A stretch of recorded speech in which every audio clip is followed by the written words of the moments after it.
It's very, very important that people know that these are not stories, but this is happened and everybody can learn from it. We have to hold together as Jews, and we have to work at it and not allow people to forget what happened, and hopefully not allow to have it happen again.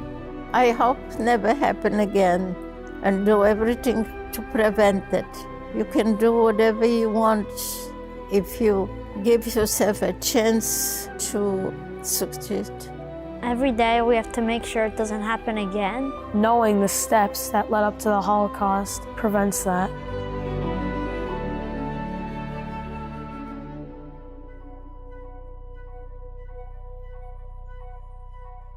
In the Holocaust concentration camps, prisoners, they were given tattoos of numbers. And they said, now you're this number and you don't have any name anymore. And it completely destroys their entire past. I believe that a name is a story because each name is an individual person. So a name is a person's past.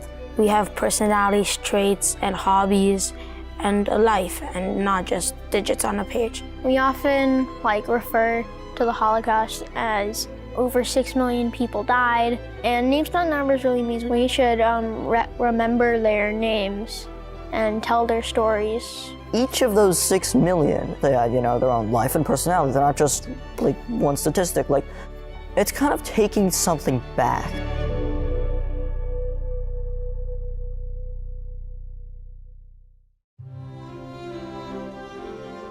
The first time I heard about the Holocaust, I was maybe first, third grade. My great-grandparents on my mother's side escaped before it started. My grandpa actually escaped from Libya. I also have family from the Netherlands. They actually were killed in the concentration camps. I never really heard my great-grandparents' stories. Never again goes hand in hand with never forget.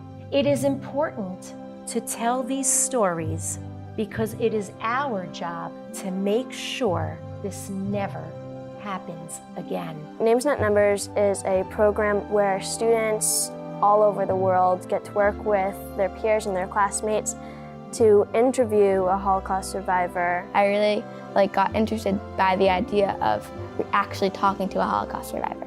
You were all selected because you have what it requires to take on this important responsibility. I chose to do Names Not Numbers because my grandparents survived the Holocaust, and I believe it's important to help other survivors have their stories known and tell the world what happened. I heard about all the people who are saying that the Holocaust never happened and that it was being forgotten, and I feel like if we have actual people who have been through it talking about their experiences, it's going to be remembered for a lot longer. I thought that I could help and it'd be my obligation to participate in this. A sentence from the Torah, from Parashat Azinu, that really describes what you will be doing in this project. Zachor Yamot Olam, remember the days of old, but how should you do it? Sha'al avicha v'yegedcha. Ask your fathers, your forefathers, and they will tell you. What you're going to see now is one of the edited interviews. My name is Moshe Avital. I was born in the shtetl, a town called Bilke. His story was really touching, and from there I knew that this was going to be a good program and it was going to be meaningful. They said that students my age made it. I was in disbelief. It looks professional, and how could one handle that? It's intimidating because I want to live up to that standard. I want to make sure that this Holocaust survivor story is told in an amazing and memorable way. I have watched many interviews with Holocaust survivors, and I thought it would be really cool to do one myself. The first thing we've got here is preparation, research. Me and my group researched her. We learned about her home country and town. We spent a lot of time making questions It's kind of 3 stages in my mind with reporting. A journalist came in to teach us how to interview someone. So research, and then there's the interview itself, and then after that, either you're writing something up or you're editing the documentary. The interview becomes like this raw material that you can then change and put together in a way that is still faithful to the story. The journalist told us to try to make questions that will get the most out of the survivor. We shouldn't ask yes or no questions because the only answer we'll get is yes or no. We won't get like all the details of the stories. A good way to do that is to say, describe this, or what was it like when something. But again, try to get them to illustrate it themselves. I learned that I had to improvise and make new questions based off if the Holocaust survivor said something different. It's not a script that you need to follow, like, okay, they answered the first one, they're answering the next one, and the next one. You can kind of deviate from that. At the end, I did a role play with Ivan, and he really helped me, actually. What is your name and where were you born? My name is Ivan Deleuze. If we made a mistake, as one would, because it's our first time trying to interview somebody, he would fix us, and it was a very informative experience. An interview is just kind of a conversation that's being recorded, asking them questions like you would anyone, really. I feel like I'd be very good at interviewing, and I feel comfortable doing it.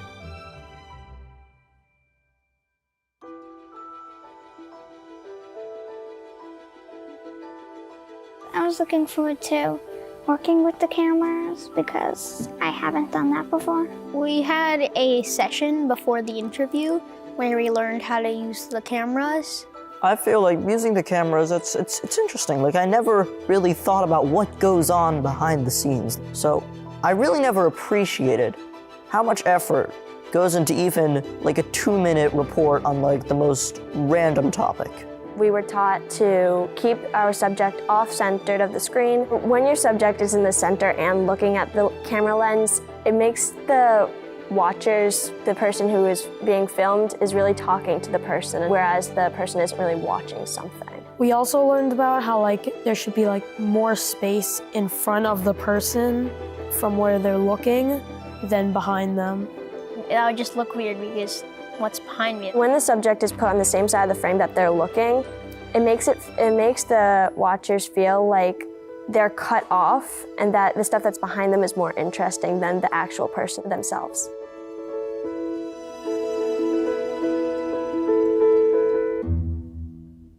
I was excited to use the cameras, but I was mostly excited to interview the Holocaust survivor because it's like a once-in-a-lifetime experience.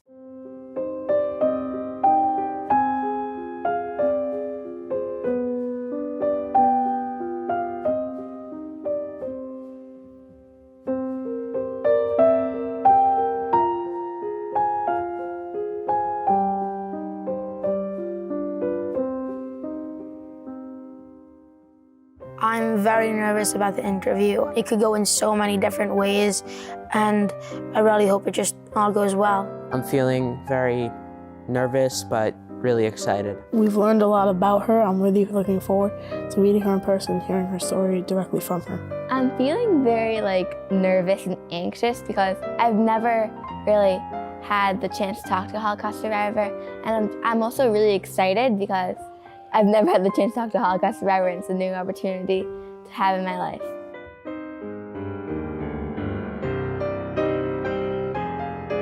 Hearing the story from the person that actually went through it is a lot more powerful than hearing it from a movie or an article. When you read about the Holocaust, it's different. You can't see their emotions. You can't really see how they feel. I'm so glad I have the honor to hear that story one-on-one.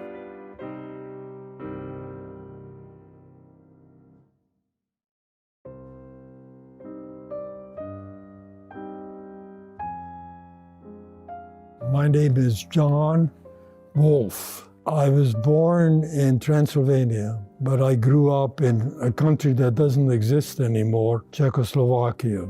I was born in 1928, so I'm 94 now. Rose report. I was born on September 16, 1936. I was born in Poland in a town called Sandomierz. It's one of the oldest towns in Poland. Zoli Lefkovits. I was born in Budapest, Hungary, July 1941.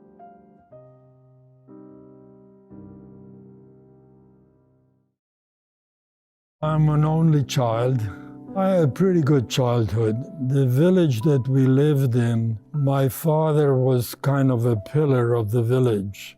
We were what you consider wealthy people. I grew up with a bunch of boys. We were a little clique, a little group. We went to Cheder. We went to public school because the village had public school. But once we finished the public school, we had to go by train to the nearest city to go to high school. My mother's father, my grandfather, he was my pal. I could complain to him about my parents. Sometimes he would say, well, I would do something about it. And sometimes he did. But he was a pretty great guy. My mother was Mariam. My father was Nuta. My father was an owner of agricultural supplies. My mother was a housekeeper. I had two brothers. The older brother, his name is Fable. The younger brother, his name was Pinchas. My older brother was diagnosed, according to my diagnosis, spastic cerebral palsy, requiring total care. The younger one, boy, that was only, when I was 4, he was only 2, was a lovely, smiley little boy. My family was always a Orthodox family. My grandfather had a store which carried really everything. In those days they had food, they had material, they had lumber, they had everything. And it was very, very liked by the people, the non-Jewish people of the town. My grandfather, when he started at age 16, had nothing. He came about at the end of the 18th century when it was pogroms in Poland, and built a real empire. We kept Shabbat. Both of my grandparents did. My grandfathers from my father's side, in fact, they had their own shul.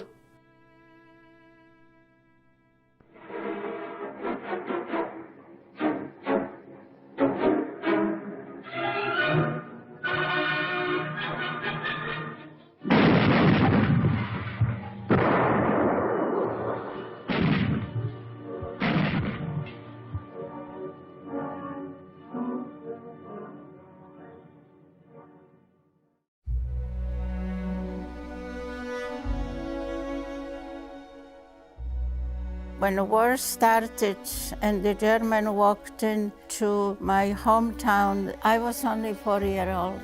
In 1939, the Nazis occupied Prague, occupied the Czech Republic. Within 3 months, we became part of Hungary. The Hungarians were resisting the Nazis of doing bad things to Jews. But within 3 months or so, they started changing. Every Friday, it seemed like the Hungarians would have some kind of a new law, some kind of a restriction of Jewish life. I know that there was some type of panic in the house. Our housekeeper, who was coming on Friday to our house and was very sweet and friendly, came to the house. This was an apartment. And my father and mother were standing, and they said, I'm going to go for a trip with Julia. Her name was Julia, to visit the animals. I always went to the park to see the animals. Julia had a brother, a farmer, about 2.5 hours from the town I live, and the transportation was only a horse car. The family welcomed me. There was a young married couple, and the dog ran to welcome us too, and I was very happy. After a few hours, Julia packed the clothes and left, and I remained with the family for the next few years. End of 1940-41, this rabbi sent to my father's parents' house, to my grandparents' house, a message: the Germans will come to Hungary too. Build bunkers underneath your house. The Germans came into Hungary March 19, 1944. Why? I know the date because it was my older sister's birthday. She was 6 years old. The Germans started to come into the city. They started to fire, and it was getting a little bit darker. So my sister went to the window and she said to my mother, "Mom, look, the whole city is celebrating my birthday." And my mother said, "No, my little girl, it's not the city. Unfortunately, the Germans are coming and they are shooting." And this is how the war began in Hungary. By the time I got to be 13, got bar mitzvah, we wore a yellow star. We no longer went to the synagogue. So my mother had enough flour to bake some cookies. And she spread the word that she's going to celebrate bar mitzvah by people coming to our house. I was told by the farmer's wife, I'm going to be their daughter. For a while, I emotionally got so upset and depressed that when they mentioned that I should not talk to anybody, not respond, that I stopped talking. I did not talk, didn't say a word for 2 years. I have to admit to you that I was angry at my parents. I became the help. I took care of the kids, diapered them. I brought the wood for the fire. I milked the cow. I fed the chicken and whatever it was to be done. Spring and summer I slept with the animals and the doggy. The dog was my life. He would lay next to me, and when I moved, he would look if I'm okay. At one occasion, when I was working in the gardening, I heard terrible barking, and I noticed that another dog was attacking my dog. So I went to help him, and I squeezed between the wooden wall of the building and the fence, and I didn't notice a sticking big nail, so I ripped my whole leg. The neighbor seen me, grabbed me, and took me inside to the house. So she called the husband, and he said, "You know what? This girl is crying like a Jewish kid." When I heard the word Jewish, I got up from the chair and I ran. Till today, I hear the voice of the man. She cries like a Jewish kid. Now, Jewish kids means that he can go to the German being there and say they having a Jewish kids there. So, nobody ever told me that I'm Jewish, and I don't know where this came. Probably somebody was watching me. Mostly we were afraid of the gendarmes, the police. They used to beat us up. Any small infraction, for example, they would pick somebody, take him to the police station. The morning that we were deported, in other words, that we had to leave our home, I don't know where I got the idea, but I had a little plastic box, and I put my father's bar mitzvah watch, an Omega, my mother's engagement ring with a diamond, and my father's wedding ring into that little box. We had no idea whether we ever were going to come back or not, but I hid the stuff. My father was one of the first one that he got his papers to go into slave labor. My father disappeared. He went down to the bunker very early. They didn't let children down there because there was no air. 47 people in one big room. They had one toilet facility, they had a light,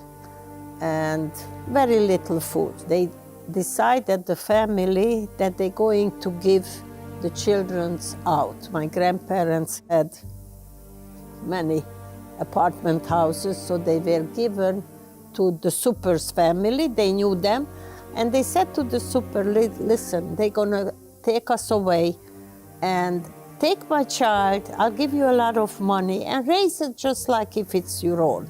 But my mother said, I'm not giving out my children. So my mother with my sister and another aunt, her sister-in-law with another two children, they took us out to outside of Budapest, to the mountains, and we lived like non-Jews. We was at this place for about 6-7 months. They used to go to the church every Sunday. I learned how to make a cross, and we lived like non-Jews, and it was luck. My mother didn't look like a Jew.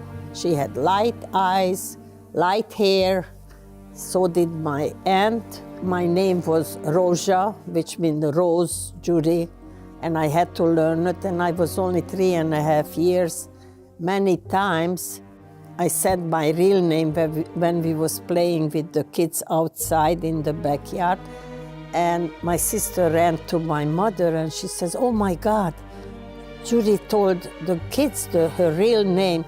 So I said, don't worry, she has such an accent, nobody understands what she said.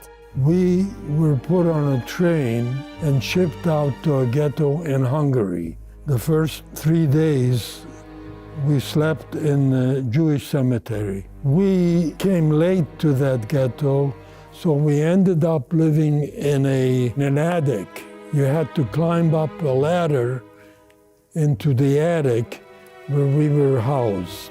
Life was very difficult because there was no sanitary places, no water, no food. So we stayed about 2 weeks in this ghetto, and after that, we got shipped out to Auschwitz. We were put into these boxcars. It was just my grandmother, my father, my mother, and myself, and 95 other people.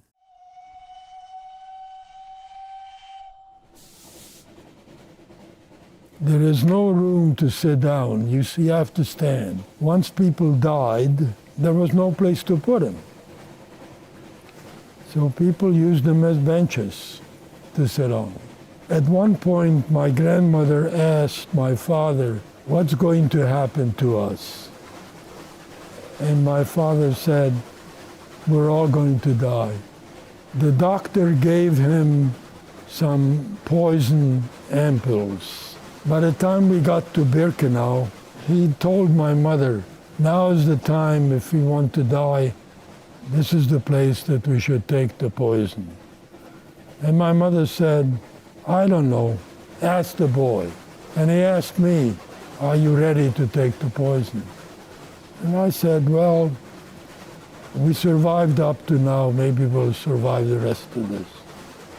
For many years, and even today, I often think that we should have taken the poison, because things were not good in these camps. But I didn't. My father was killed. My older brother was killed in front of everybody. And my mother was taken to Treblinka, was the camp nobody ever heard about. My younger brother was taken by a priest and hidden in a church in the basement. One of the Polacks, who was member of the church, knew that The German who walked into the town where the church was were told that if you come and give us one Jew, you get 100 zlotych. That was to buy a candies. And one of these neighbors or the worker in the church told the German that the priest is hiding Jewish kids. So my brother was killed, 3 other boys, and the priest too. So my family didn't exist.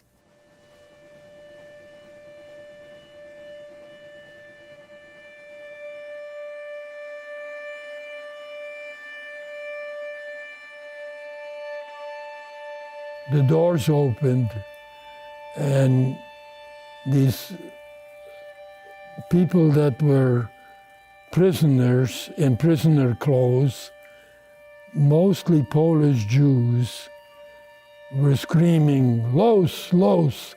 Los is a German word which means hurry up, hurry up. They were pointing at me and said, "How old?" And my father said, 16.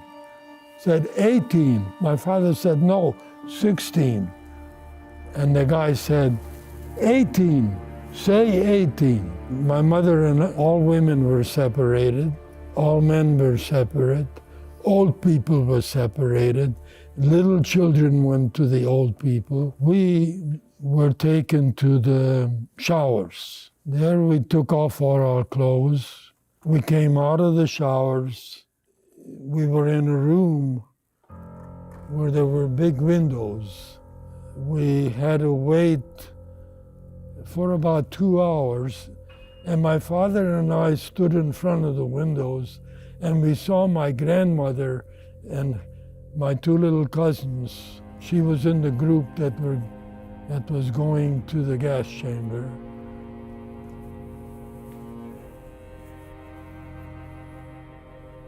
The number A51758. As soon as we left the bath, the first thing that we went to is to where they tattooed us. And we were kind of fortunate that we were gotten tattooed, because those people who didn't get tattooed went to the crematorium.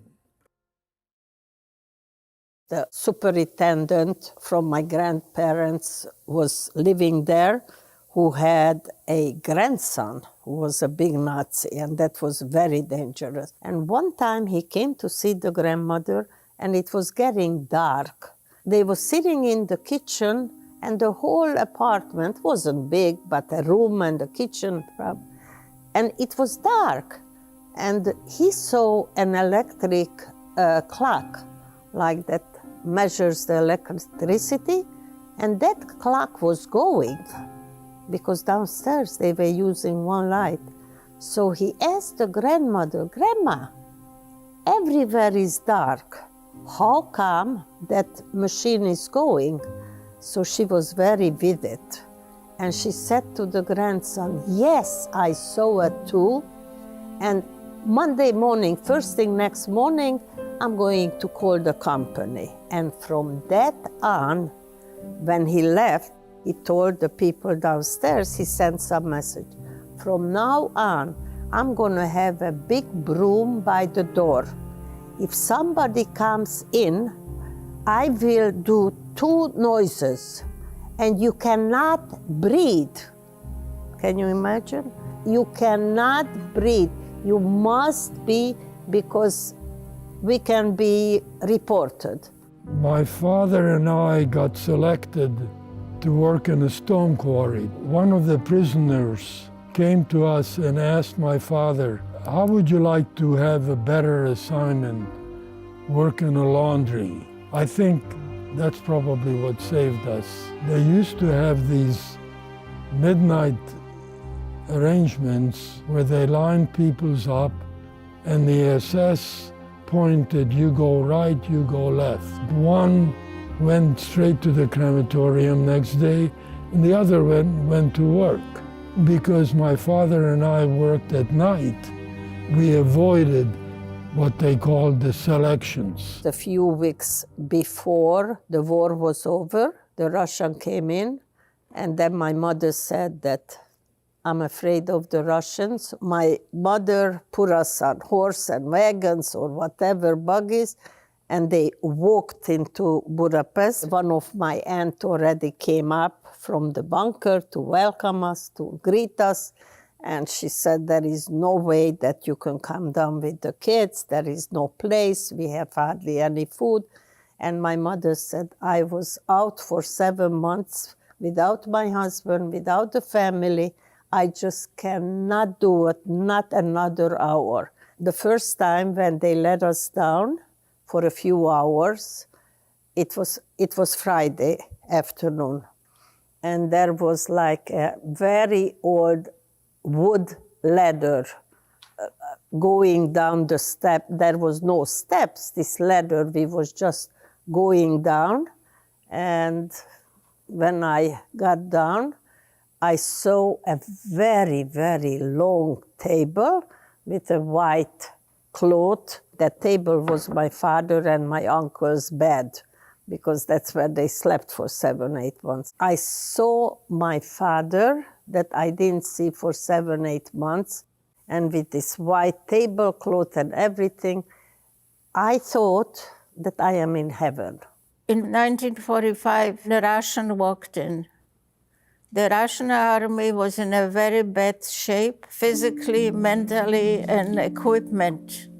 So when they walked into the farm, what they were looking for is to take the horses. The dog became furious, jumping and barking, and I came and the farmer from the house to see what's going on, and the dog would not let the soldier to go in. So he took a pistol and shot him on the spot in front of me. My dog was gone. We got to Auschwitz early July. We left Auschwitz because the Russians were approaching towards Christmas. They lined us up, and those who could walk, we were taken to Gleiwitz. Many people didn't make it.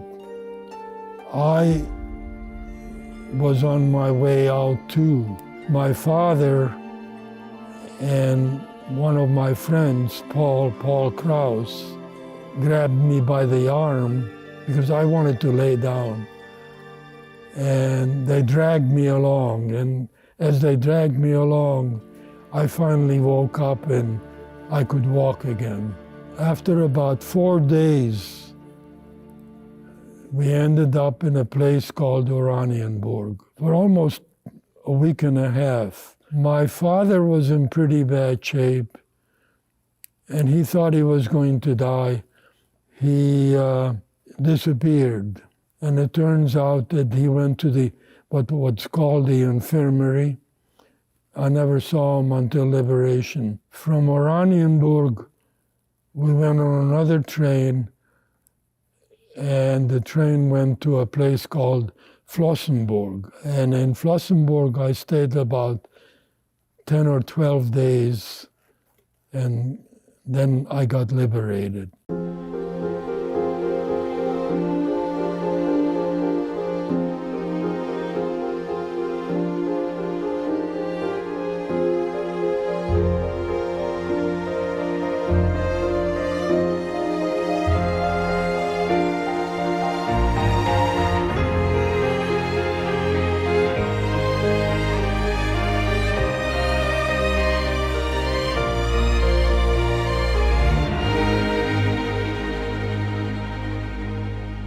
I understood from the discussion between the farmer and his wife that the war ended. The farmer said he's going to the market to sell his thing, and he's taking me too. I was so anxious to get the pretzel that I would do anything. And all of a sudden, a few strange men appear around the horse carriage that I was sitting, they took a picture, somebody took a picture, and I didn't make any of it. We went back to the farm, and as we were traveling back, he said, "Oh, we go soon again. You will get another pretzel." Okay. I actually got on a train that went to Prague. My mother and my father survived. I met them all in Prague. It turns out that after my mother came back, she and about 6 of the other women from the village came back and lived in my father's house. And when my uncle came with the Russian army, my mother told him, "You know, we may find something in this oven if we could break it apart." We had no idea whether we ever were going to come back or not, but I hid the stuff. They broke the thing apart, the oven apart, and they found a little box. We arrived to my mother's house, which was also a very big house, and some non-Jews lived there. And of course, they asked, "What are you doing here?" And this was the part that hurted my mother the most, because she grew up with these people. She did not have a Jewish friends besides her family and cousins maybe, but all her friends were non-Jewish, and they were the best friends. And everybody loved my grandfather because he used to give them credit in the store, and they loved him. And suddenly they almost asked my mother, "Who are you? Why you came? You came back already?" You know, they thought everybody is dead. And so finally, after begging, maybe they gave them money too, I don't know. I remember we got a little room in the back, just a little room. And my father would go to the train station every single morning when the train came, that they thought that maybe some family members will come. Unfortunately, it was only my grandfather who came back much, much later. But they did come back, a few people from the town. My mother set up a soup kitchen. My grandmother was not notified through Hayas, which is the Jewish organization, that I am alive, and they need for money to pay the farmer for keeping me out during the war. He obviously told them that I would not be given back unless he's paid.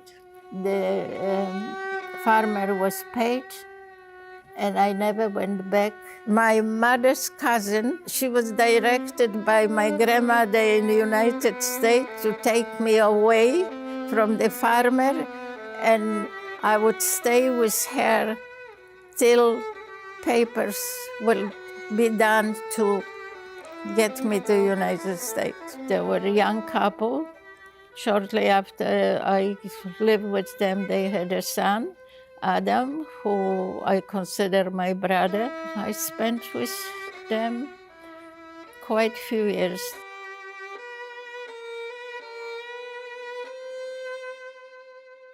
Today we are here to discuss the concept of emunah and faith through the Holocaust. To carry that emunah when you have the biggest attack on the Jewish people in our history requires an extraordinary amount of strength. I think that's another important part of speaking about faith in the Holocaust, because we're not just speaking about keeping your faith, we're also speaking about keeping it in the face of someone trying to destroy it. Let's say you're a child who survived the Holocaust. Ask yourself, however old you are now, 11, 12, 13, if you survived, you were probably in a forest, a monastery, a slave labor camp. What happens after those 5 years of disconnect?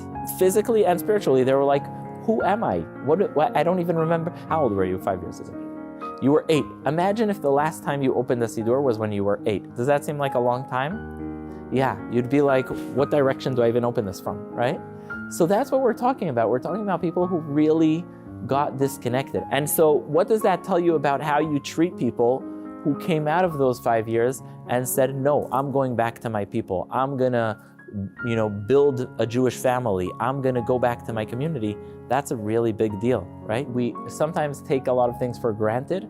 Don't take things for granted. The fact that we can live as who we are is an amazing thing. It also gives us hope. Sometimes you read in the news too much bad news. There's an anti-Semitic attack here. There's someone who said something mean there. It gives you the ability to say, it's okay, we'll manage. We have to fight that person and make sure that there's no hate being put out in this world, but it's okay. We've overcome much, much more difficult things, and Be'ezrat Hashem will be okay. It also gives you that perspective.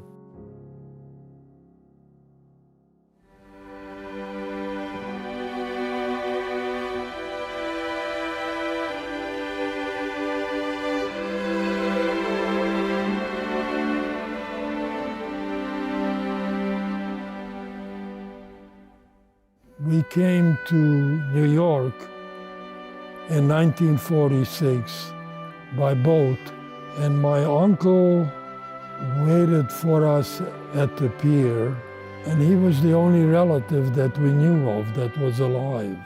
And we lived with him for almost a year. I applied to medical school and I was accepted. The only good side of the communist regime in Poland was that school is free. So I was living in the hospital for a year and worked there in a lab, went for English courses. Through help from Hayas and other people, I was able to get temporary stay in the United States. The Russians came in, they was already at the border, and they occupied Hungary. The borders opened up, and that's when I left. President Eisenhower was the president of the US, and he gave 30,000 Hungarian refugees. He allowed us to come in. After examination, we got health examination. They checked that you was not communist and your records are clear and everything. Then we got papers that we can stay here. And my parents started all over again.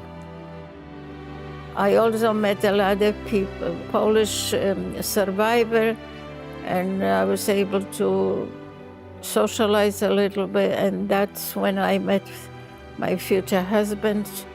So a year later, I was married. We lived in Manhattan. I went to high school. I didn't speak English, of course, but I learned English. It was not easy, but we were very happy. We lived on Nissen Parkway, right across the Chabad rabbi. I moved to New Jersey, to Elizabeth, take courses, preparation for medical stage exams. Meantime, I had 2 children. I studied electrical engineering, and I became an electrical engineer. Finally, I got my medical license and started working initially in San Barnabas in Livingston, New Jersey. Took residency at Rusk Institute in NYU and worked for 17 years as an attending at St. Vincent Hospital in Manhattan.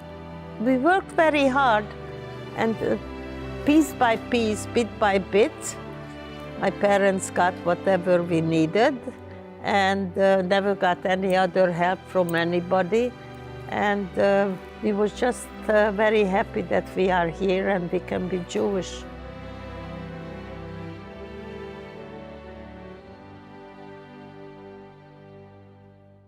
I'm very emotional today seeing you. I said to myself and my kids, especially my daughter who is here, I don't want to go through that. I don't want to remember. I don't know what was right or wrong.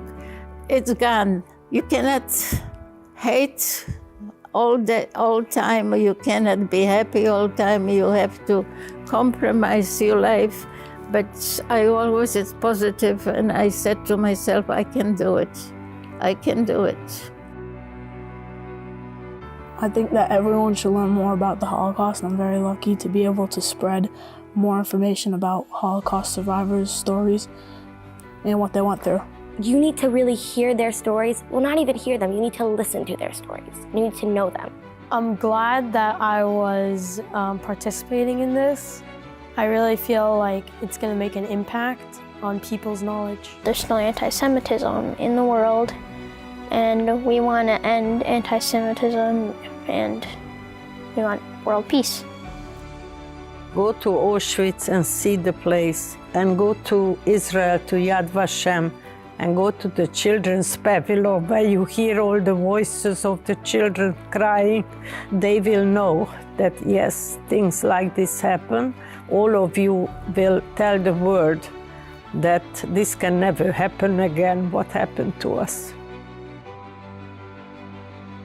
Life sometimes is a hard way to go through, but you can survive if you have a good will to do something good.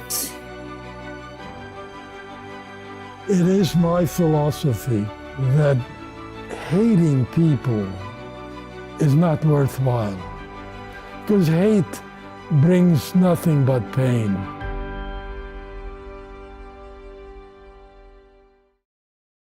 This program honors your late husband, who is also a survivor. What would he say if he was here? He had one saying, Am Yisrael Chai, and it says on his tombstone too. He was a very, very big Zionist, so he says, Am Yisrael Chai.